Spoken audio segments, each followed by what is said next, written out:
En las páginas de Segunda de Reyes, durante uno de los momentos más oscuros en la historia del reino del norte de Israel, cuando la capital Samaria estaba sitiada por el ejército arameo, y la población moría lentamente de hambre, cuando las madres cocinaban a sus propios hijos para sobrevivir, cuando la desesperación había alcanzado niveles inimaginables, 4 hombres que la sociedad había rechazado completamente, tomaron una decisión que cambiaría el curso de la historia. Estos 4 hombres eran leprosos, marginados forzados a vivir fuera de las puertas de la ciudad, excluidos de la comunidad por su enfermedad contagiosa y ritualmente impura. No tenían nombres, no tenían estatus, no tenían poder, no tenían nada que perder.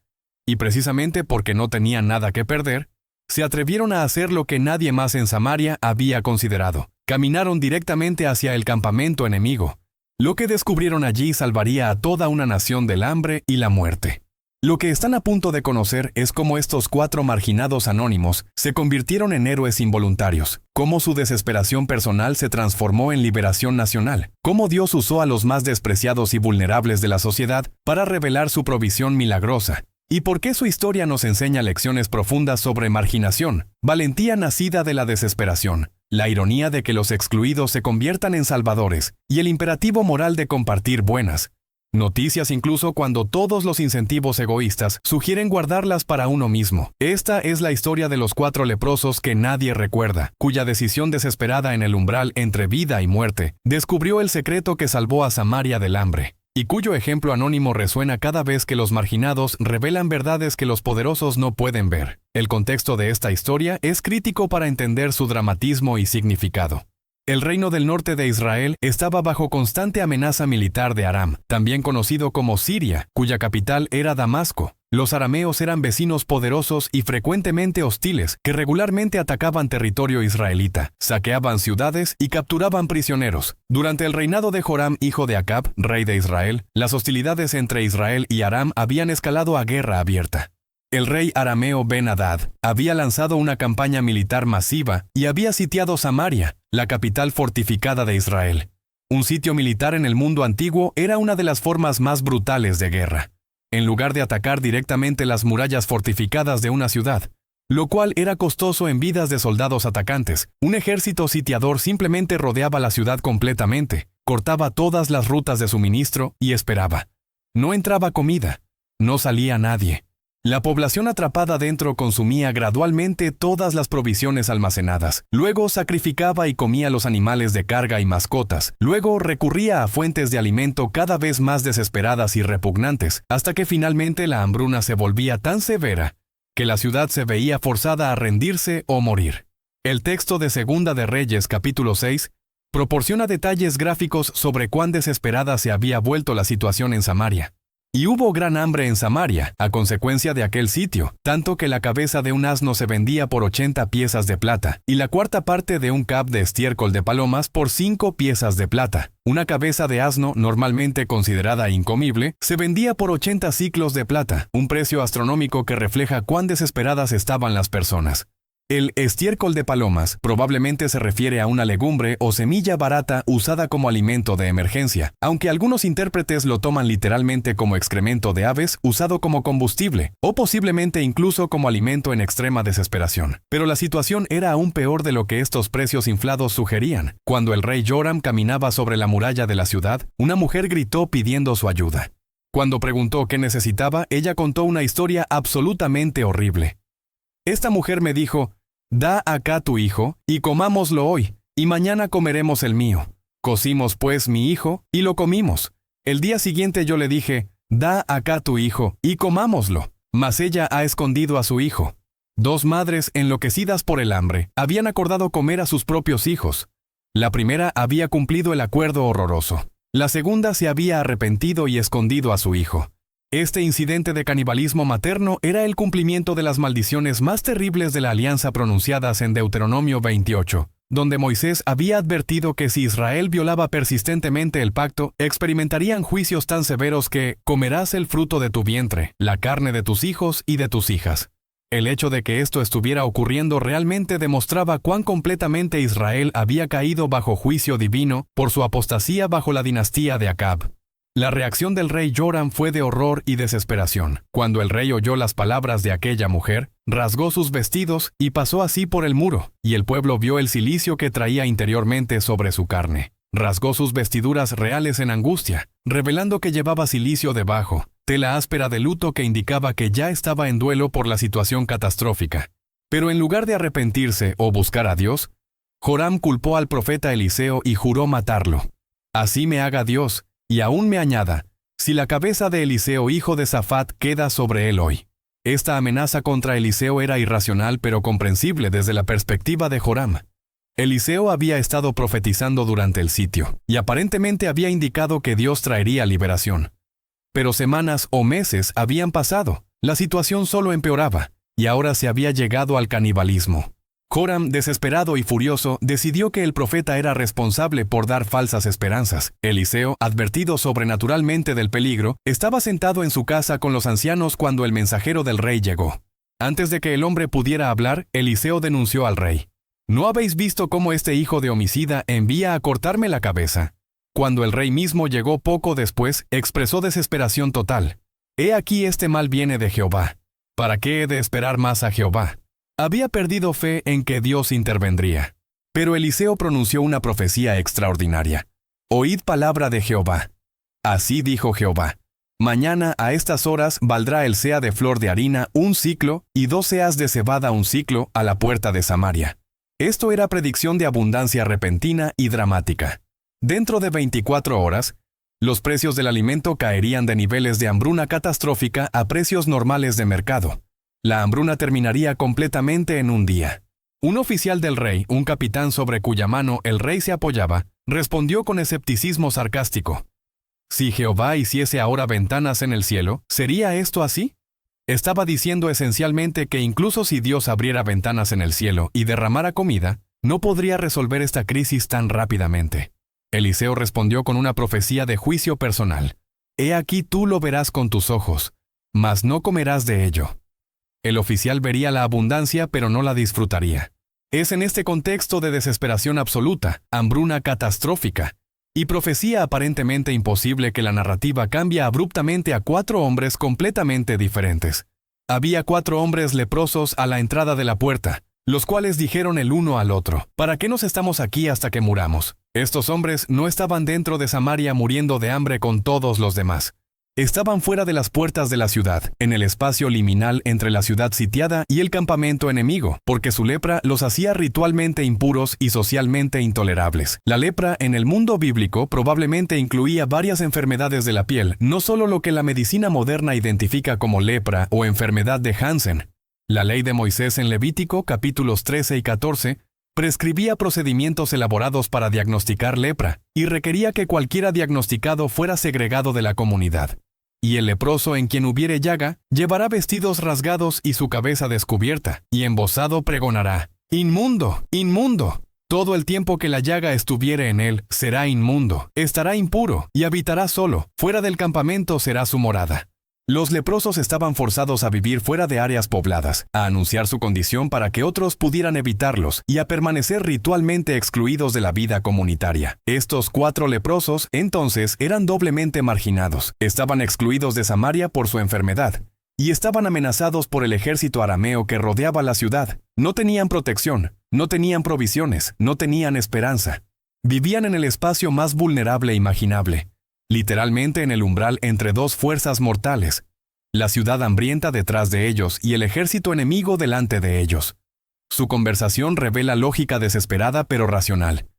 Si trataremos de entrar en la ciudad, por el hambre que hay en la ciudad moriremos en ella. Y si nos quedamos aquí, también moriremos.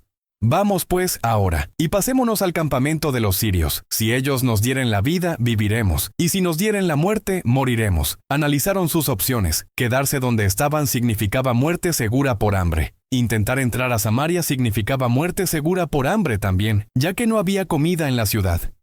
Ir al campamento arameo significaba posible muerte si los mataban, pero también posible supervivencia si los arameos decidían darles comida. La lógica era simple. 2 opciones llevaban a muerte segura. Una opción ofrecía al menos posibilidad de supervivencia. La elección era obvia. Se levantaron pues al anochecer para irse al campamento de los sirios. Esperaron hasta el anochecer, probablemente para tener algo de cobertura de oscuridad para su aproximación. Aunque como leprosos que debían anunciar su condición, el sigilo completo era imposible. Entonces ocurrió lo extraordinario. Y llegando a las primeras tiendas del campamento de los sirios, no había allí nadie. El campamento estaba completamente vacío. No había guardias, no había soldados, no había nadie.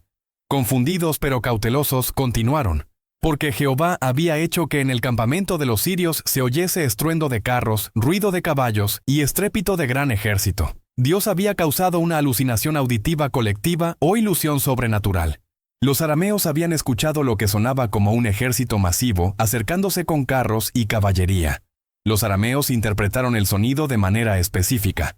Se dijeron unos a otros, «He aquí, el rey de Israel ha tomado a sueldo contra nosotros a los reyes de los heteos y a los reyes de los egipcios, para que vengan contra nosotros». Asumieron que Israel, en desesperación, había contratado mercenarios de los imperios hitita al norte y egipcio al sur para atacar el campamento arameo. Esta interpretación no era completamente irracional. Las alianzas militares y los ejércitos mercenarios eran comunes en la política del antiguo Cercano Oriente. Israel podría teóricamente haber negociado tal alianza, pero la idea era lo suficientemente aterradora que los arameos no esperaron para verificar si era real, por lo cual se levantaron y huyeron al anochecer, abandonando sus tiendas, sus caballos, sus asnos y el campamento como estaba, y habían huido para salvar sus vidas. En pánico total, el ejército entero huyó, abandonando absolutamente todo: tiendas, equipo militar, animales, provisiones de comida, todo. No hicieron intento de llevar nada, solo corrieron para salvar sus vidas. Los 4 leprosos, completamente ignorantes de lo que había causado el abandono, entraron al campamento vacío. Cuando los leprosos llegaron a las primeras tiendas, entraron en una tienda y comieron y bebieron, y tomaron de allí plata y oro y vestidos, y fueron y lo escondieron, y vueltos entraron en otra tienda, y de allí también tomaron, y fueron y lo escondieron. Su primera reacción fue completamente comprensible y humana. Hombres que habían estado muriendo de hambre encontraron comida y bebieron. Hombres que no tenían nada encontraron tesoros y los escondieron para sí mismos. Fueron sistemáticos sobre ello, yendo de tienda en tienda, tomando riquezas, escondiéndolas. Pero entonces ocurrió algo notable. En medio de su festín y acumulación de riquezas, su conciencia comenzó a molestarlos. Luego se dijeron el uno al otro: «No estamos haciendo bien. Hoy es día de buena nueva y nosotros callamos. Y si esperamos hasta el amanecer, nos alcanzará nuestra maldad. Vamos pues, ahora entremos y demos la nueva en casa del rey». Estos hombres marginados que la sociedad había rechazado completamente, que no debían nada a la ciudad que los había expulsado, que habrían estado completamente justificados en guardar su descubrimiento para sí mismos, reconocieron que tenían obligación moral de compartir las buenas noticias. Su razonamiento revela tanto miedo como conciencia. Si esperamos hasta el amanecer, nos alcanzará nuestra maldad. Temían castigos y guardaban silencio mientras personas en Samaria morían de hambre cuando había abundancia disponible, a solo minutos de distancia. Pero el hecho de que vieran guardar silencio como maldad muestra sensibilidad moral. Sabían que era moralmente incorrecto poseer conocimiento de salvación y no compartirlo con aquellos que perecían. Entonces regresaron a Samaria. Vinieron pues y gritaron a los guardas de la puerta de la ciudad, y les declararon diciendo: «Nosotros fuimos al campamento de los sirios, y he aquí que no había allí nadie, ni voz de hombre, sino caballos atados, asnos también atados, y el campamento intacto». Llamaron a los guardias de la puerta, los hombres que normalmente los habrían expulsado como impuros, y reportaron lo que habían encontrado. Dieron testimonio específico. El campamento estaba vacío pero intacto, los animales todavía atados, indicando partida apresurada no planificada. Los guardias transmitieron el mensaje al palacio real. Y los porteros gritaron y lo anunciaron dentro en el palacio del rey. Pero el rey Joram, cuando fue despertado y se le dijo la noticia, reaccionó con escepticismo paranoico. «Yo os declararé lo que nos han hecho los sirios. Ellos saben que tenemos hambre, y han salido de las tiendas y se han escondido en el campo, diciendo: cuando salgan de la ciudad, los tomaremos vivos y entraremos en la ciudad».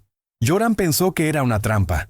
Los arameos habían abandonado su campamento deliberadamente para atraer a los israelitas hambrientos fuera de la ciudad, donde podrían ser capturados y la ciudad tomada. Esta respuesta no era completamente irracional. Las trampas militares eran tácticas comunes. Pero también revelaba cuán profundamente la desesperación había erosionado la capacidad de Joram de creer en buenas noticias. Incluso cuando se ofrecía liberación, no podía aceptarla sin sospecha. Uno de sus siervos sugirió un enfoque cauteloso. Tomen ahora 5 de los caballos que han quedado en la ciudad, porque ellos también sufrirán la suerte de toda la multitud de Israel que ha perecido ya. Enviemos y veamos qué hay. La lógica era pragmática. Enviar un pequeño grupo de reconocimiento. Si era trampa, solo perderían unos pocos hombres y caballos que probablemente morirían de hambre de todos modos. Si era real, confirmarían la liberación. Tomaron pues 2 carros con caballos y envió el rey al campamento de los sirios diciendo, «Id y ved». Los exploradores siguieron el rastro del ejército arameo en retirada, y ellos fueron tras ellos hasta el Jordán. Y he aquí, todo el camino estaba lleno de vestidos y enseres que los sirios habían arrojado con prisa. Los arameos habían huido con tal pánico que habían desechado todo lo que los ralentizaba, armas, equipo, ropa, cualquier cosa que tuvieran, dejando un rastro de objetos abandonados por millas. Y volvieron los mensajeros e hicieron saber al rey. Los exploradores confirmaron que la retirada era real, no era trampa.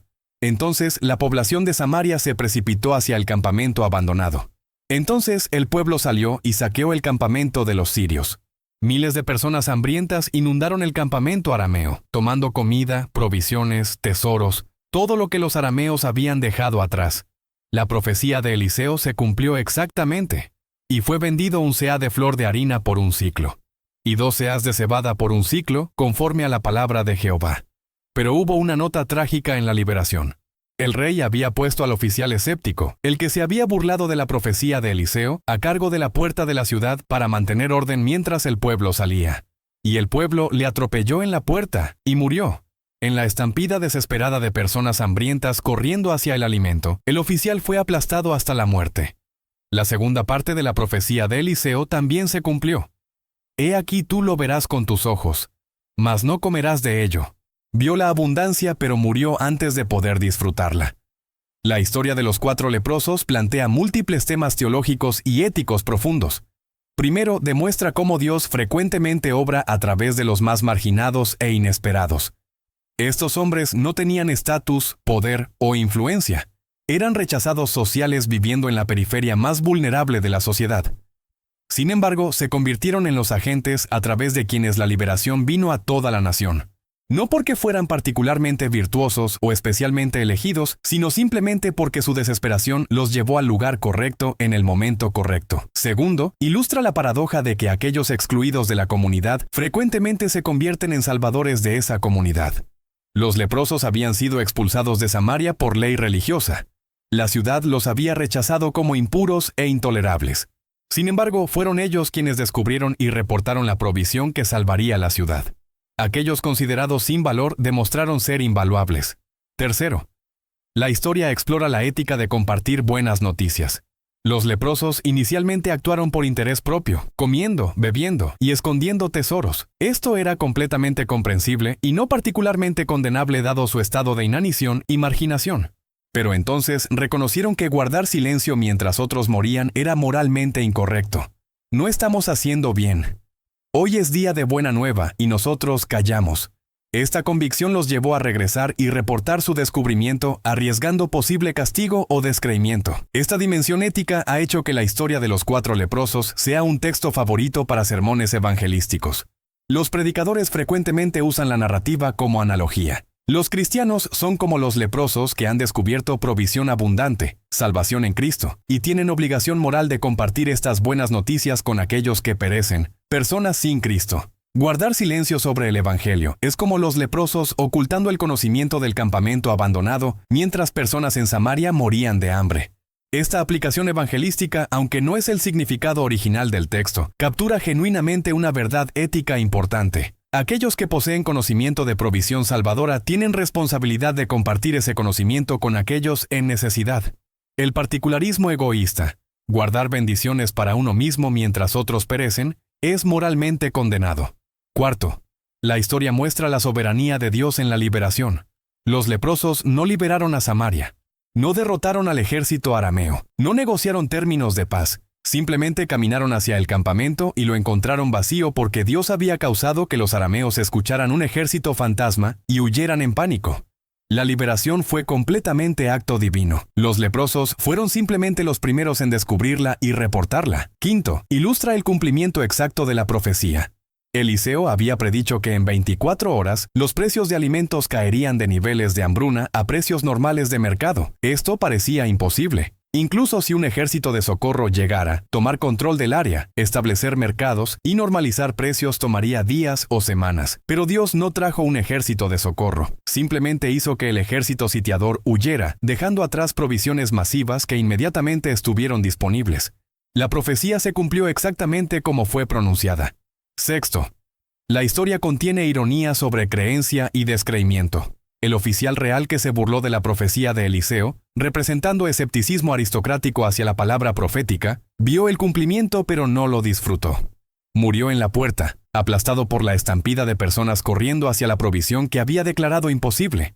Los leprosos marginados, por contraste, que no tenían razón teológica particular para creer en provisión divina, fueron los primeros en descubrir y beneficiarse de ella. Séptimo, la narrativa revela cómo la marginación puede crear perspectivas únicas. Los leprosos, viviendo en el espacio liminal entre ciudad y campamento enemigo, estaban posicionados para ver lo que nadie dentro de la ciudad podía ver. Su exclusión de la normalidad social paradójicamente los colocó en posición para el descubrimiento extraordinario. Frecuentemente aquellos en los márgenes ven realidades que aquellos en el centro pierden. Octavo, la historia desafía suposiciones sobre quién es digno y quién no. En la jerarquía social de Samaria, los leprosos estaban en el fondo absoluto, impuros, excluidos, sin valor. Sin embargo, fueron ellos quienes trajeron salvación. El rey, los oficiales, los soldados, todos los poderosos dentro de la ciudad, no hicieron nada para terminar el sitio. 4 hombres sin nombre que nadie valoraba fueron los agentes de liberación. Noveno, ilustra cómo la desesperación puede conducir a valentía. Los leprosos no caminaron hacia el campamento arameo porque fueran particularmente valientes. Lo hicieron porque todas las alternativas eran peores. Cuando no hay nada que perder, los riesgos se vuelven más asumibles.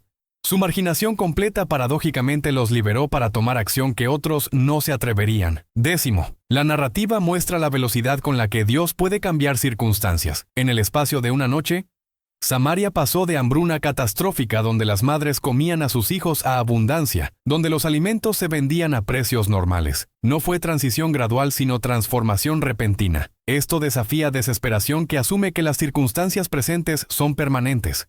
Dios puede cambiar situaciones dramáticamente y rápidamente. La identidad anónima de los 4 leprosos es significativa. El texto no proporciona sus nombres, sus historias de fondo, sus personalidades. Nada que los individualice. Son simplemente 4 hombres leprosos.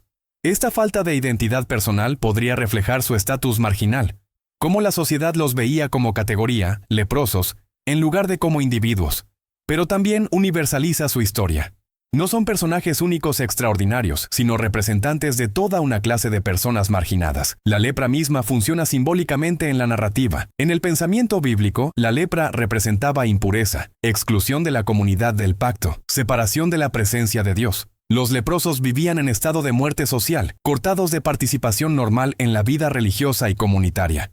Que precisamente estas personas trajeran noticias de vida y provisión es teológicamente significativo. Los ritualmente impuros se convirtieron en mensajeros de liberación. La ubicación de los leprosos, a la entrada de la puerta, también es significativa. Las puertas de las ciudades antiguas eran espacios liminales, umbrales entre dentro y fuera, seguridad y peligro, comunidad y exilio. Los leprosos habitaban permanentemente este espacio umbral, ni completamente dentro ni completamente fuera.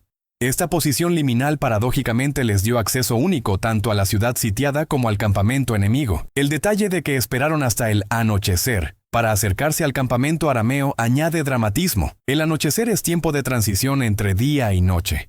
Visibilidad y oscuridad. Otro umbral. Su movimiento de un espacio umbral, la puerta, durante un tiempo umbral, anochecer, hacia un descubrimiento que transformaría todo tiene resonancia simbólica. La reacción inicial de los leprosos al descubrir el campamento abandonado, festejando y escondiendo tesoros, es presentada sin juicio explícito pero con implicación de que era insuficiente. Su posterior reconocimiento de que no estamos haciendo bien sugiere crecimiento moral en el momento. Pasaron de supervivencia egoísta comprensible a responsabilidad comunitaria. Esta progresión de interés propio a consideración de otros es presentada como desarrollo moral positivo. El escepticismo del rey Joram cuando se le informó sobre el campamento abandonado refleja cómo el trauma prolongado puede erosionar la capacidad de recibir buenas noticias. Joram había experimentado meses de sitio, había presenciado canibalismo, había perdido esperanza. Cuando finalmente llegó liberación, no pudo creerla. Interpretó provisión como trampa. Este es patrón psicológico reconocible. Aquellos que han sufrido trauma prolongado frecuentemente desarrollan hipervigilancia y desconfianza que hace difícil recibir ayuda cuando finalmente llega. La estampida que mató al oficial escéptico ilustra peligros de abundancia repentina. Después de escasez prolongada, personas que habían estado muriendo de hambre durante meses se apresuraron tan desesperadamente hacia el alimento que aplastaron a alguien en el proceso. La transición de hambruna a abundancia, aunque positiva, creó su propio peligro. Esto puede funcionar como advertencia sobre cómo manejar bendición súbita después de privación prolongada. La profecía de Eliseo en el centro de la narrativa proporciona marco interpretativo teológico. La liberación no fue accidente fortuito o coincidencia afortunada. Fue cumplimiento de palabra profética específica. Dios había declarado con anticipación que la liberación vendría. ¿Cómo vendría? Precios de alimentos cayendo a niveles normales. ¿Y cuándo vendría? Mañana a esta hora. Los eventos confirmaron la confiabilidad de la palabra profética. La muerte del oficial que se burló de la profecía funciona como advertencia contra el escepticismo que rechaza la palabra de Dios. No fue simplemente tragedia accidental, sino cumplimiento de juicio profético específico. Lo verás con tus ojos, mas no comerás de ello. Ver sin disfrutar. Estar tan cerca de la bendición pero perderla es forma particular de juicio.